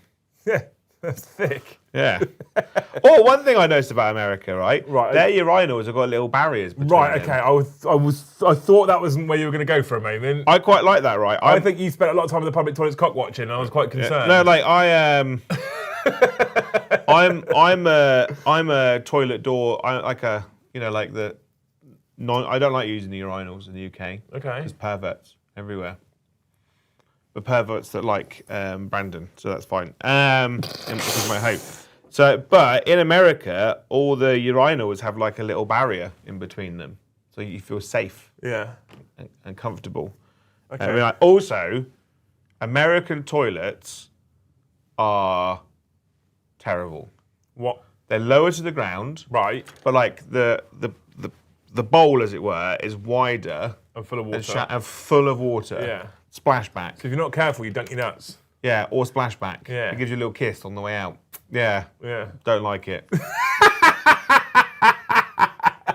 Don't like. It's like a pissy bidet, isn't it? Not. Yeah, there are some things. Also, their toilet roll is like a fucking gnat's whisker, isn't it? Yeah. It's so thin. It is. Yeah. Like you got to use like 4 or 5 sheets, otherwise you're just breaking through, poking yourself in the bumhole. Fucking awful. Got many like poopy brown fingers. This is not where I thought this conversation was going to go. I'll be honest. Thank you, Roland Bain, for the $100, Joe. Thank you. Big fat red one. Thank you. Love you. Does that like make up for? It's like a day of hotel taxes. Thank you for that big red one, you absolute legend. He says, we love Joe. Thank you. He did the same thing love on you Tuesday too, because mate, I put you in the thumbnail, but you weren't here and you didn't know at the time. Yeah. But no, it's nice to know that you love me because it means a lot. Makes me feel better. Thank you, Cray, for the 10 gifted memberships. Thank you, Cray. I hope that you get upgraded to first class next time you fly on a plane. That made me sad. On the flight back, on the flight over there, the plane was half full, right? Or half empty, depending on how you look at life. And it was super chill, super nice. On the way back, they were like, we've oversold seats. Yeah. Which is clearly a problem, right? Which is annoying because it meant that someone was sitting next to me. Because when I went over there, I was on the 2 and it was empty. Yeah? It was glorious. I bet it was lovely. And on the way, the plane was about to take off, there was me, this guy who had like a bunch of snowboarding stuff with him, and then there was a rather large person that got stuck in their chair. I laughed. A chungus. Yeah. Okay. You shouldn't laugh, but it was funny as fuck. It was so funny. It was watching this person and the air hostess like struggle shaking the chair, trying to like jiggle. Oh, they were stuck. Yeah, trying to jiggle them out. So funny. Just get the butter. Yeah, well, they were eating it. So. Anyway, but literally, as the plane was about to take off, right, this air hostess comes over to the person in the middle, and they're like, "Oh, what's your ticket? What's your seat number?" And he showed them, and they're like, "Oh, you're coming with me to first class." And just upgraded straight to first class. I was like, "I'm right here." Yeah. They do this all the time. They probably looked at you and was like, we don't want that kind of riff-raff in first class. Yeah, like so to be fair, the chairs do keep like where I was, I had a bit more of a spacious chair, but all the dials for the volume control and stuff were on the inside of the it was so annoying. Why? It's got fat legs. You have to like rummage around to find the right button. Okay. Yeah. Okay. Well, I watched many films as well. thank you, Rossonero, for the 20 gifted memberships, Joe. Thank you, Rossonero. 20 from Rossonero. I hope, Rossonero, that you get a 2-year free subscription to your local cinema to watch whatever films you want and get whatever food you want. Amazing. Because damn, it's expensive at cinemas. Thank you, Farmer George, for the $5. Christ, Toby's forehead hasn't outgrown. You used to be cool. I used to like you. You're... Good to see you back, Mr. Joe Malone. That is fucking great. I saw that come through earlier and started giggling. I was like, I can't wait to read that one out. saw it as well.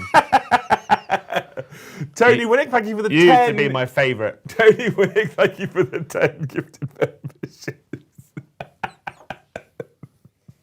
Who? Tony Winnick. Thank you, Tony. We still like you. I hope, Tony, that... He says, Joe, it was a fucking touchscreen. Yeah.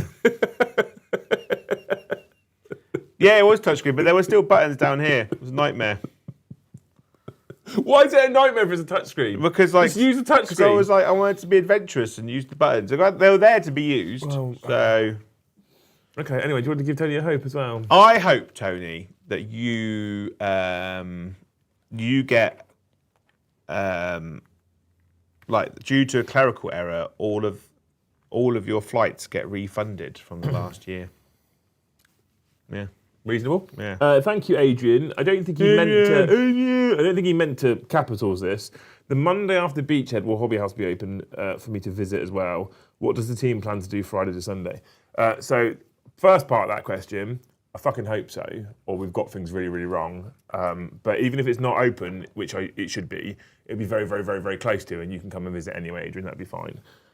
Second part, what do we plan to do Friday to Sunday? Play Warhammer and drink beer. Yeah. What else do you do at tournaments? It's the only reason why you're there, isn't it? Yeah. Me and Paddy are doing Bournemouth Aquarium on Saturday morning. Again. Well, I missed out last time. I missed out last time because I was in bed throwing up. Yeah. He was baggage. Yeah. He was bagage. Yeah, I have. On the Saturday morning of last Beachhead, Joe failed a re-rolled battle shock test. Yeah. And was in a particularly bad way. I promised myself I'd drink less on this trip, and I did. But the percentage on alcohol is much higher in America. America's alcohol has caught us up and arguably Overtaken. I was told that like alcohol in America is just like watered down. It was really bad. Yeah. Years and years and years ago, they were well behind us in terms of alcohol. And what they've done is they've caught us up and they've overtaken the pace. They're like craft ales and stuff now. Oh yeah, it's better than what we have. Yeah, like so there was like a Warhammer Worlds like social evening on the Saturday night, which was held at the Brewdog place there.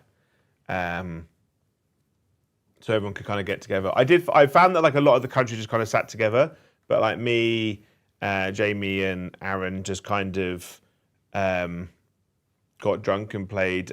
Is it ski ball? What's the one where you slide the metal pucks along? It's like ice skating, the sweepy thing of the Olympics, but curling. Yeah, it's like that, but on a table covered in sand. Okay. Shuffleboard. Thank you. Racist Adam knows. Great fun. But yeah, I got way drunker than I thought I was. There was a buffet there. I wasn't sure. I'm sorry, Games Workshop, but I wasn't sure if you had to pay for it or not. I just ate it. I just got a plate and just started. It's free dinner. Yeah, maybe. Cool. Well, it is now. Yeah, it was. It was for me at the time. Thank you, Robin Ellis, for 5 gifted memberships. Thank you, Robin. I hope that this winter you get a pet Robin. Okay. That brings you tiny Christmas presents. Like brings you your daily calendar sweets. Yeah. Yeah. Well, that's it. Okay. That's beautiful. Obviously, they are ramping up for Christmas over there. So, all, like the gifts I bought for my family were basically just Christmas decorations. Wicktail, thank you for 5 gifted memberships. Thank you, Wicktail. I hope that you get a free dinner at Hawksmoor in London. Ooh, that sounds nice. If you don't live in London, then I hope you can give that to someone else. Beautiful. Yeah. Thank you. I mean, she lives here. Well, there you go. Yeah. Off to London you go. It's not far. London's not far. She lives here. Yeah. She lives I will tell you now that Joe promises aren't redeemable vocally in stores. Okay. You can't just go. I think you can't most just go to people- Hawksmoor and be like, Joe said I could have one. I think most people probably knew that. Yeah. I'll be honest. You got to be careful though. But maybe something might be in the post We soon. might see lots of Wicktail and Hobby House. You never know. Yeah. And then thank you for the 5 gifted Mr. the Hardborn Vortex games. Thank you. I hope that you sell out and make loads of profit on the new Dark Water game, Oh, which looks incredible. that's good. The new Games Workshop. Yeah, Wow. I don't think it'll be long until, because obviously there's a book, right, which is all the maps. I'm very excited for this. The looks maps. cool. I think it won't be long until someone basically 3D prints each page as a physical tile. By the way, if you can do that, let me know. Prentice, thank you for the $5. He says, were they having to fight you away from the shiny new toys? This is for the preview show, I assume. Well, they didn't have them there. They didn't have the physical They're thing not. there, which made me sad. I did get told off by an American. Why? Because obviously, like the preview show is like it's a live audience, right? Everyone's chatting, and they were talking about the Cathay stuff. Yeah. And like the Which invasion, looks fucking sick. And I was like, I was literally asking people around, it's like the timeline for Cathay, is that literally the prequel to the Siege of Prague? Is it? Old reform Adam over there. I'd just like to say I'm absolutely not a reformist. Yeah. He was okay with racist. He's not okay with reform. You got the flags kind of sprayed over on the car.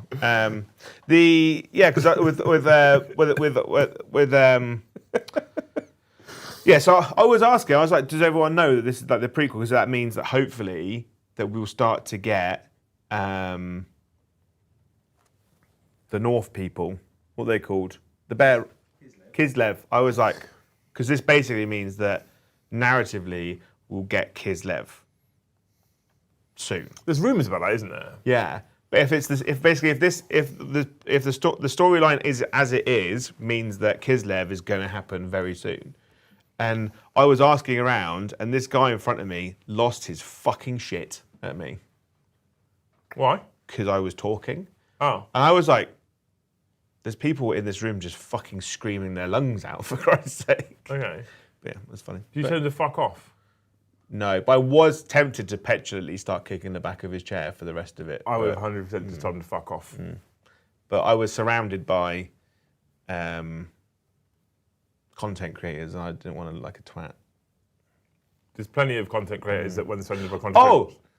I met Phil, a.k.a. Glacial Geek. The Glacial Geek. Lovely bloke, isn't he? What an absolute gleaming idol of civilization. I played him at No Retreat Legends that you were supposed to go to before Knobhead dropped you. Yeah. What a lovely human. Instant friendship. Yeah, he's good. I want to be best friends with him for life. Spent so much time with him. I was like, I want to be best friends with you forever. I was like, we're like shake and bake. Yeah? Yeah. Just what a... If you have a chance to meet him, don't be scared. Just go and talk to him, because like, he's the most welcoming human being on the planet. He's a wonderful human. Yeah, he is a nice honest guy. to God, like, so good. Yeah, I played a bit at No Retreat Legends in my first or second game, and it was just fun. I love the guy. Love the guy. Thank you, Warhammer, for the $2. Toby's downstairs sending so people know I'm having a miserable time. Good. I can't see on my. I tried to look. I can't see on my camera whether he's got all the metal in or not yet. So I'm just hanging on a bit just longer. sat behind a wall crying. Yeah. But and Phil does live in. He does live there as well. Atlanta? He does live around the corner, but his wife was like, stay in a hotel. It's a big event. Yeah. Like, have fun. Yeah. Chat, we're still on 62 members. There's 38 to go. So that's like 7 lots of 5 and a couples. Yeah. Yeah, we can do it. Big Daddy Flapjack became a Great fucking name. And then Lehman Russ upgraded to Thane. Thank you so much, you wonderful humans. Lehman back in the Thanes. Get in there, mate. Get them to keep you company whilst you're in recovery, you wonderful human. Adrian, thank you for the $10. He says, what is the duration of a round at Beachhead? 3 hours. 3 hours? Yeah. 3 hours. That's why I thought the golden ticket 4 hours was wild. It's relatively relaxed, but dice down can be hard dice down because you've got to get ready for the next round. You'll have fun. You'll be fine. Yeah, you'll be right. I won't worry about round lengths, to be honest with you. Take an army that isn't a billion models if you're worried about round lengths, and you'll be fine. Take armies. I find that like most tournaments nowadays, I like my smooth brain gaming. Yeah. And I take an army that kind of cuts out a phase, normally the shooting one. Yeah. So I'm like, move, charge, fight, probably die. But Adrian, you'll be fine. Beachhead is the most fun major tournament I've been to. You'll have a great time. Yeah. Leslie, thank you for the $2. Any thoughts on the Quest game? Looks kind of fun. It's so beautiful. I want to get the full. I don't think we're getting the full set. I don't think we're getting it. But I want it because it looks incredible. We won't get it. And then I want a second set of all the models. I feel like they've changed a little bit what they send out to who and when. And I'm not entirely sure we suck enough cock to get all of it. I think you probably called them enough rude words that they're probably like... If you don't want to be called a cunt, don't behave like a cunt, Joe. Yeah, Very simple. But I'm not calling you a cunt Games Workshop. I like free toys, don't take them away. But right? If you call someone a cunt long enough, they might act like a bit of a cunt to you. Well, they were acting it in the first place. That's why we were calling them it. Yeah, but it's just a vicious cycle. It's not a vicious cycle. You're just If creating. if you're a company that goes out for review, if you want to be reviewed positively, behave positively. Yeah. If you want to be reviewed positively whilst behaving negatively, Yeah. or then Do you say so? It's not sending you free toys is negative. not sending me free toys if yes men still get free toys is negative. Yeah, it shows that you are a company who cares more about yes men than you do about honest reviews. Okay.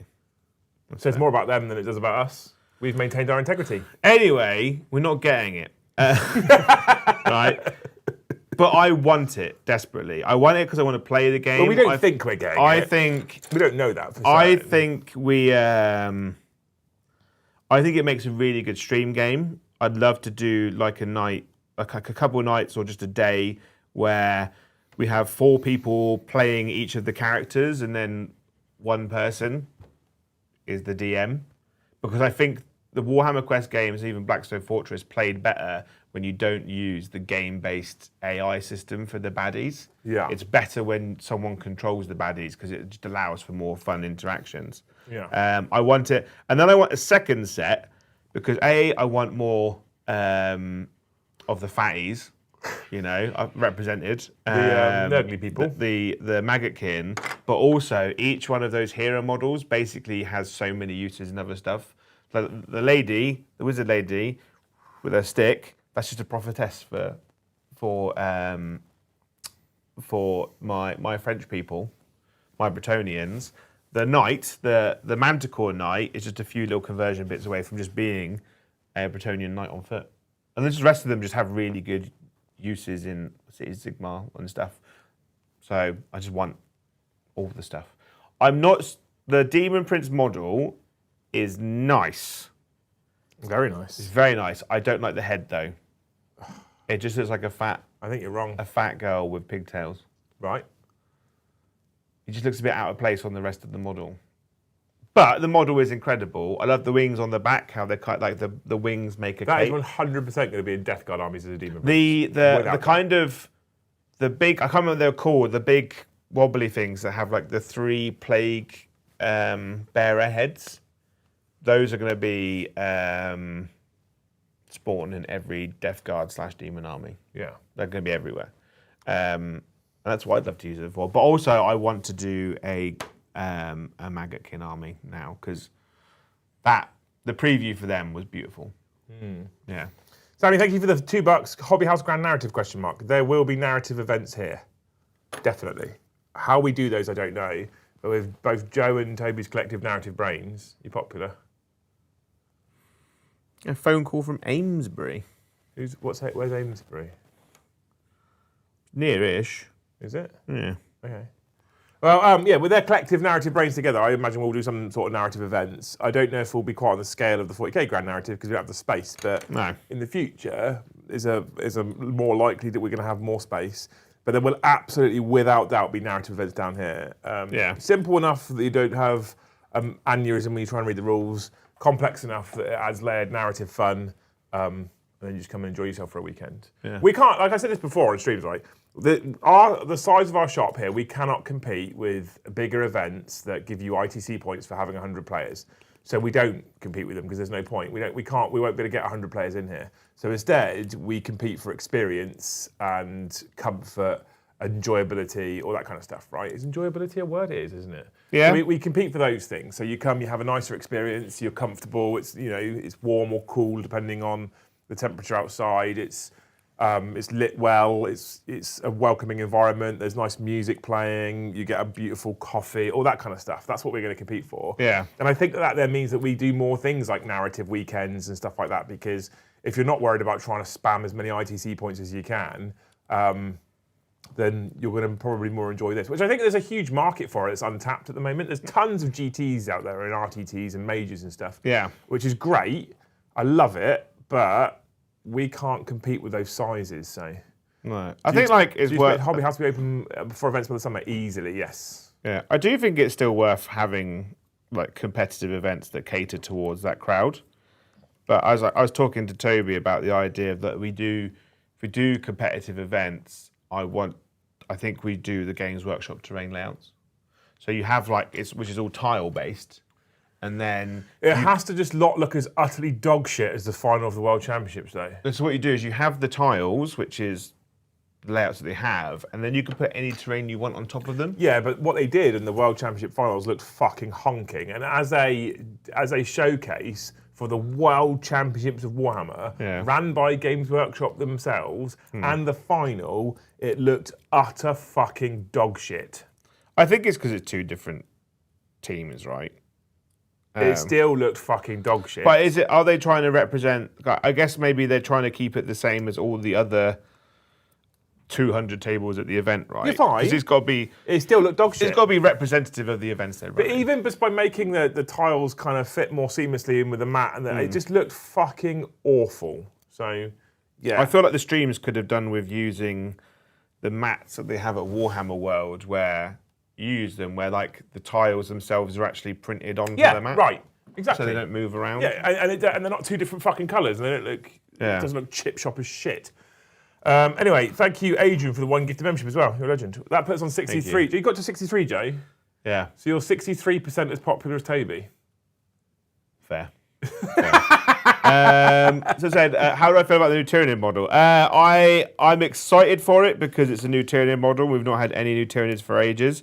I was disappointed that we only get one new model. Like, what pissed me off though is that it's a Tyranid Prime, right? And Tyranid Warriors are dog shit. That's what I said on the stream. I was like, Tyranid Warriors are bad. And unless he's giving them a fucking 5-up feel no pain and a better save, like, I don't know what you can. Like, the model's cool though. Like, I like the model. Nice. The model's a very pretty model, and it would make makes you look at it and go, "Oh, a new warrior kit would be really nice." Yeah, I mean it's really cool, but I just think like I'm not taking the Tyranid Prime now. I don't know what they give it. Like, so I saw someone on social media basically praying that you can put him in gaunts. Because some people, like, if you can put him in like Horma gaunts, right? They give him like advance and charge, or yeah, like, just so that you can make him toughness 3. Great. Yeah, I So, two final questions, Joe, before we go. I like him and I want him because he's a Tyranid, but I'm not holding my breath. Three final questions, Joe, before you go. Yeah. Right. First one: do you think you can do 137 members tonight without me? No. On your first night back on your own? No, because we never hit target when you're not here. With Racist Adam? No. No? But, I mean, we might get some. That's exciting. I could do with more than none. That would be good. Well, I'm sure we'll get more than none. Because I'm slightly concerned right now. One is slightly better than none. Second to last question. Yeah. Did you try American Taco Bell? No, there wasn't one nearby. There wasn't. I went to a proper Cubana, like Cuban food place, which was fucking incredible. I tried lots of different Asian food. There's loads of Asian food there, which is really, really good. I went to Planet Hollywood. There wasn't. One of them. There's that one and the other one, the music version. Hard Rock Cafe, yeah. That was the best meal I had when I was there. I was about to say, what's your favorite? My final question was your favorite food in America. That was my favorite meal I had on literally our first night there. It was a 21-ounce ribeye steak. It was fucking incredible. That sounds nice. Yeah, it was so good. And I would, if it wasn't like a $40 meal, I would have had it every night. Yeah. Because I was like, nothing's going to compare about this. I was very sad when we got there. The Hooters had shut down. It was closed. There's no Hooters. Oh. Made me sad.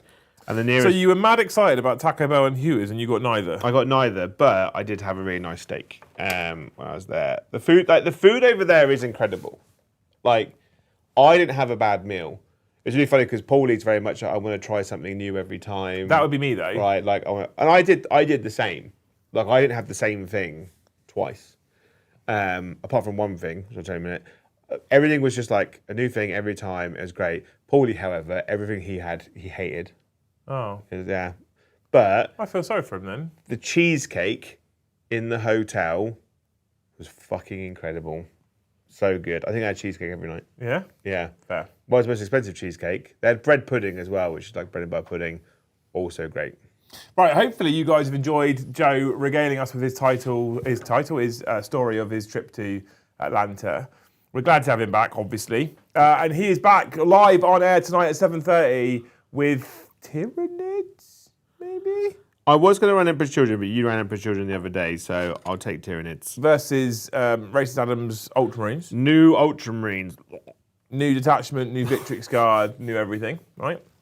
So look forward to that tonight and seeing Joe sad again. It's gonna. After he's been happy for a week away, he's gonna be sad again. But when I was there, I was like, I want to play more 40k. I love. Yeah. I just want to play more. Obviously, I want to play more Age of Sigmar. My plan this year, I have already told my partner this, so this isn't news. I want to do 6 majors this year. Yeah, for I've 40K. heard this. So I want to do Beachhead, South Coast Super Major. I think Bristol, Winchester, Windsor, and then the 6th one is like I don't know. But if I can get into the Warhammer World golden ticket, I will. Oh, it's a fucking tree. And then I want to do another Age of Sigmar golden ticket at Warhammer World again. I'm not planning on getting an AOS one, but Warhammer Worlds are great. Yeah, okay. So that's what Cool. I want to do. Well, there you go. So he's back tonight at 7:30 with his Tyranids against new LGT. Ultramarines. Then tomorrow at 9 o'clock we've got the After Dark show, and then maybe some extra bonus content this weekend. Who knows? I don't know yet. Maybe some time on Battlefield on Sunday on Badge. Exclamation mark Badge. I'm away on Sunday. I didn't say you were invited. And that's fine. I haven't played it basically the whole time that you've not been here. Yeah? You rarely played it when I was here. Correct. So Some people have got other things going on, mate. I do as well. Got a job. Have you? Yeah. Have you? You should probably do it then. Right, thank you, wonderful humans. Hopefully you've enjoyed the show. How convenient. Hopefully we'll see you tonight at 7:30. If not, we'll see you, tomorrow, I hope. Fingers crossed. You better do those 137 members later. Yeah. Toby sounds very out of breath. That was not a good experience. Have you moved it all in now? Yeah. Oh, you're finished? Yeah. Right, thank you so much for watching. We'll see you in the next one. Bye. Have a wonderful time.